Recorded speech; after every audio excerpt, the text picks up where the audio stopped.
Dear student, आप screen पर एक क्वेश्चन देख पा रहे हैं जिसमें कहता है कि √2 एक अपरिमेय संख्या है, प्रूफ करना है। क्लास 10th में proof that √2 is a irrational number या फिर √2 एक अपरिमेय संख्या है, ऐसे करके एक क्वेश्चन निश्चित है, या तो √3 रहेगा, √2 रहेगा, जो भी रहे इस टाइप से क्वेश्चन रहता है और 5 मार्क्स का रहता है। तो 5 मार्क्स अगर आपको एग्जाम में उठाना है तो इस वीडियो में लास्ट तक आपको बने रहना है। दूसरी बात, इसे हम लोग चुटकियों में सॉल्व करेंगे। इससे पहले आपको एक परिमेय याद आ रहा होगा जो पिछले क्लास में हमने बताया था, और उस परिमेय का नाम है परिमेय 1.2। और उसमें हमने क्या सीखा था कि अगर P जो है ए स्क्वायर को कटा सकता है तो यही P ए को भी कटाएगा। यानी कि अगर ए स्क्वायर को P कटा रहा है, यानी कि P ए स्क्वायर को विभाजित कर रहा है, तो ए को भी विभाजित करेगा। अगर ये चीजें याद रख लिया तो ये बहुत ही आसानी से सॉल्व हो जाएगा। कैसे? एक और चीज आपको याद रखना है कि अगर √2 एक अपरिमेय संख्या है तो हम मानेंगे उसे परिमेय है, उल्टा मानेंगे। और लास्ट में जब उल्टा पुल्टा होगा तो हम लोग समझ जाएंगे कि ये अपरिमेय संख्या है।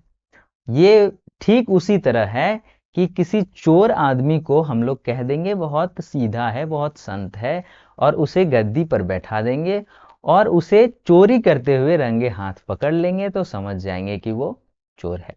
ठीक है, वही फॉर्मूला यहाँ पे यूज करेंगे। तो हम लोग यहाँ पे लिखेंगे कि माना √2, ठीक है, एक परिमेय संख्या है। क्या है? तो √2 एक परिमेय संख्या है। मान लिए अगर परिमेय संख्या है तो क्या हो जाएगा? तो यह √2 जो है वो P/Q के रूप में लिखा जाएगा। अगर ये P/Q के रूप में लिखा जाएगा तो P/Q अगर हम कटाएंगे, P/Q को कटाएंगे तो P/Q का एक अभाज्य गुणनखंडन मान के चलते हैं तथा P/Q का एक अभाज्य गुणनखंड, अभाज्य गुणनखंड क्या है? तो A/B है, A/B है। जैसे अगर हम कोई चीज को लिख देते हैं 8/4, ठीक है, अब इस 8/4 का कुछ तो अभाज्य होगा। जैसे यहाँ पर हम इसे कटाते हैं तो 2/1 हो जाएगा। अब यह कटेगा नहीं, इससे छोटा कुछ भी नहीं हो सकता है। तो वैसे ही हमने √2 का जो है वो सबसे छोटा जो भिन्न निकला, परिमेय निकला, वो हमने निकाल दिया √2 बराबर A/B। अब यहां से क्या है कि यहां A तथा B के बीच एक के अतिरिक्त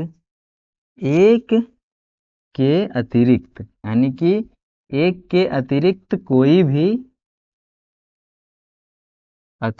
कोई सहभाज्य नहीं है। ठीक है, सहभाज्य संख्या नहीं है। अब इसमें ज्यादा कंफ्यूज नहीं होना है।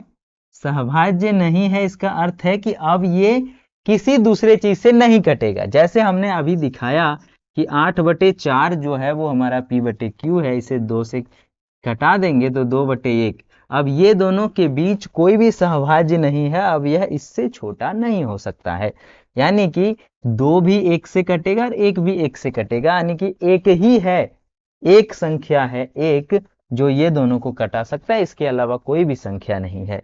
तो यहां भी जो है वो एक ऐसा संख्या है जो A और B को कटा देगा, बाकी कोई भी संख्या ऐसा नहीं है जो ये दोनों को कटा सके। ठीक है, तो हम लोग लिख सकते हैं यहाँ पे √2 बराबर A/B, और यहीं पर दोनों तरफ हम लोग करेंगे स्क्वायर तो ये आ जाएगा 2 और ये आ जाएगा a square by b square. कैसे? तो दोनों तरफ वर्ग करने पर। ठीक है, हाँ, दोनों तरफ वर्ग करने पर। ठीक है, दोनों तरफ जैसे ही वर्ग किए तो हमारे पास ये आ गया। इस बी स्क्वायर को इधर ले आते हैं तो हो जाएगा 2b² बराबर a स्क्वायर, और इसे मान लेते हैं समीकरण नंबर 1। क्या मान लेते हैं? समीकरण नंबर 1। इन सभी चीजों को थोड़ा थोड़ा छोटा कर देते हैं तो हमारे पास थोड़ा सा जगह बच जाएगा। ठीक है, थोड़ा सा छोटा करेंगे। आप लोगों को दिख रहा होगा? हाँ, चलिए, दिख रहा है। अब 2b² बराबर a स्क्वायर निकल गया है हमारे पास, यानी कि इसे हम लोग लिख सकते हैं वापस b² बराबर a स्क्वायर बाई 2। जी सर, लिख सकते हैं क्योंकि ये 2 को नीचे कर दिए। ठीक है, अब लिखेंगे प्रमेय 1 से प्रमेय 1.2। प्रमेय 1.2 क्या कह रहा था? थोड़ा सा कलर चेंज कर देते हैं ताकि यहां से आप लोगों को थोड़ा टर्निंग पॉइंट दिखेगा। देखिए, यहाँ पे लिखेंगे तथा प्रमेय 1.2 से क्या कहा था हमने कि अगर p a स्क्वायर को कटाएगा तो वही p a को भी कटाएगा, यानी कि यहाँ पे p के जगह में 2 है तो a बाई 2 हमें, मतलब a को ये 2 कटाएगा अगर a स्क्वायर को भी कटा रहा है, और जब कटाएगा तो कुछ तो निकलेगा, वो निकलेगा c। क्या निकलेगा? c।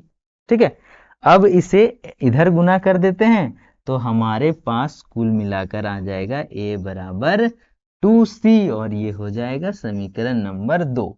यहाँ पे समीकरण 1 तथा 2 से 1 तथा 2 से समीकरण 1 तथा 2 से क्या हो जाएगा? a का वैल्यू बैठा देना है 2c यहाँ पर, जहाँ पे समीकरण 1 है। देखिए, यहाँ पे हो जाएगा 2b² और यहाँ पे a स्क्वायर के जगह 2c, यानी कि 2c का होल स्क्वायर, यानी कि 2b² बराबर 4c²। आप थोड़ा सा ध्यान दें तो यहां से हम लोग 2 एकम 2 और 2 दूनी 4, यानी कि b² बराबर हो जाएगा 2c²। ठीक है, अब ये 4 को हम लोग अगर नीचे कर देते हैं ये 2 को, तो b² बाई 2 हो जाएगा बराबर c²। ठीक है, इसलिए पुनः हम लोग, इसलिए पुनः समीकरण नंबर, या पुनः जो है प्रमेय 1.2 से क्या हम लोग कर सकते हैं?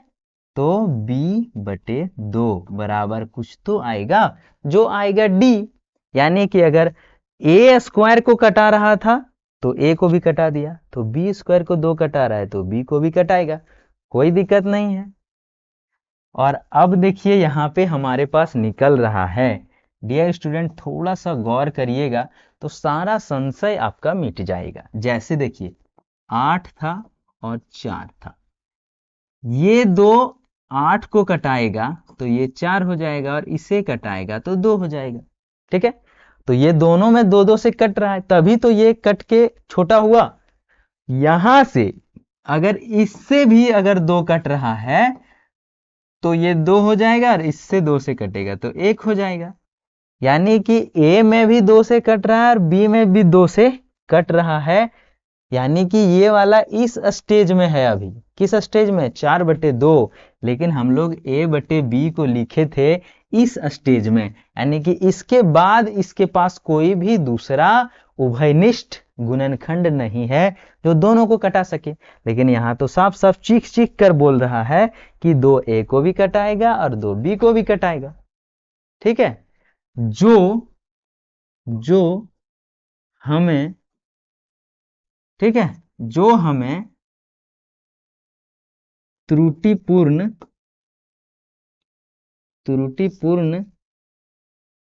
कल्पना के कारण प्राप्त हुआ है। ठीक है। हाँ, यही तो त्रुटिपूर्ण कल्पना कर लिए थे कि ये चोर नहीं है, लेकिन ये एक्चुअल में चोर है। तभी तो आपको यहाँ पे बता रहा है कि अब ये नहीं कटेगा, ए और बी किसी से नहीं कटेगा, और यहाँ पे बता रहा है कि बी 2 से कटेगा और ए भी 2 से कटेगा। तो कुछ और कट के आना चाहिए था, ए बी ही क्यों रहा। अर्थात अतः अतः रूट अंडर 2 एक अपरिमेय संख्या है। ठीक है, अपरिमेय संख्या है। ठीक है। हाँ, तो इस तरीके से हम लोग प्रूफ कर देते हैं। यहाँ पे लिख देंगे सिद्ध हुआ। ठीक है। हाँ, यहाँ पे लिखेंगे सिद्ध हुआ। और इस तरीके से जितने भी क्वेश्चन इस टाइप का आता है ऐसे ही हम लोग सॉल्व करेंगे। सिर्फ आपको याद रखना है परिमेय 1.2। ठीक है।